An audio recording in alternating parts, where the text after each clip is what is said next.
Hello সবাইকে, welcome to Abul তাবুল 19th। তো আজকে আমি আর একটা ব্লগ নিয়ে চলে এলাম এবং আজকের ব্লগটা মোটামুটি আমি এটাই দেখানোর চেষ্টা করছি যে আমার এই ব্লগিং নিয়ে কেমন একটা খিল্লি করছে মানুষ আমাকে, মানে দেখাবো। তার সাথে সাথে আমি তোমাদের এটাও দেখাবো যে দেখো আমি কিন্তু না কাজকর্ম করি, জানো তো। মানে ঠিক আছে রে ভাই, যেখানে কাজ করছি সেখানকার ভিডিও নিয়ে একটু ব্লগ করছি, তাতে খারাপ কি বলো?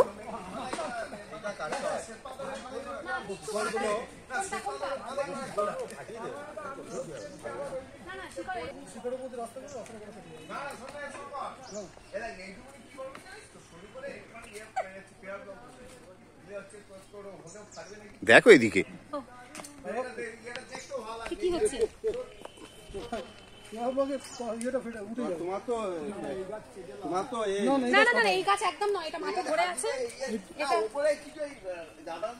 তাহলে দেখো এই যে কাজের জন্য জঙ্গল গাছের তলায় কত রকম জায়গায় চলে যাচ্ছি, তো এটা কাজ নয় বলো তো? তো বাট স্টিল আর একটা জায়গায় যাচ্ছি কাজ করতে, সেখানেও খিল্লি হচ্ছে। হোয়াট ইজ তো বারবার এখন এটা কি খুব জরুরি হয়ে পড়েছে যে যেখানে যাচ্ছ? একটা আমরা স্কুলে এসেছিলাম, যেমন আমার গাছ মিটিং করলাম, হাই স্কুলে মিটিং করলাম। দাঁড়া, তোমার সাথে আমার কথা আছে। আমি মিটিং করলাম। কি বলো তো, এদের নিজের একটা লাইফস্টাইল নিয়েই তো ব্লগটা করব নাকি? তো যেখানে যাচ্ছি বাবা একটু নয় ভিডিও করলাম, মানে এমন করে খিল্লি করলো। আর মিটিংটার ছবিটা মানে অ্যাকচুয়ালি যেগুলো তুলেছিলাম সেইগুলো দিতে পারিনি। মানে এমনি করে মানুষকে খিল্লি করলে আর ভালো লাগে বলো? সব জায়গায় শুধু খিল্লি হচ্ছে। তা ঠিক আছে, খিল্লি করার পর আমি ভেবেছি ব্লগিংটা ছাড়া যাবে না, মানে এটা না জাস্ট আমার মন থেকে আসছে ব্যাপারটা। খিল্লি হলেও ব্লগ কিন্তু চলতে থাকবেই। কোন ব্যাপার? হাইফাই ব্যাপার।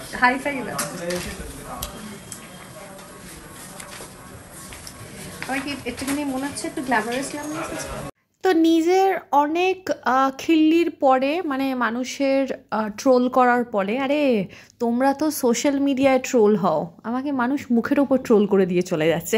তো যাই হোক, একটুখানি শপিং করতে চলে গেছিলাম, আর সেখানে আমার পক্ষীরাজ মানে আমার জয় সুন্দর একটা দেখো মিষ্টি ভিডিও আমার করে দিয়েছে। আমাকে কিউট লাগছে না? তো আমার এই ছোট্ট পাগলা ব্লগটা যদি ভালো লাগে একটা লাইক শেয়ার করে দিই।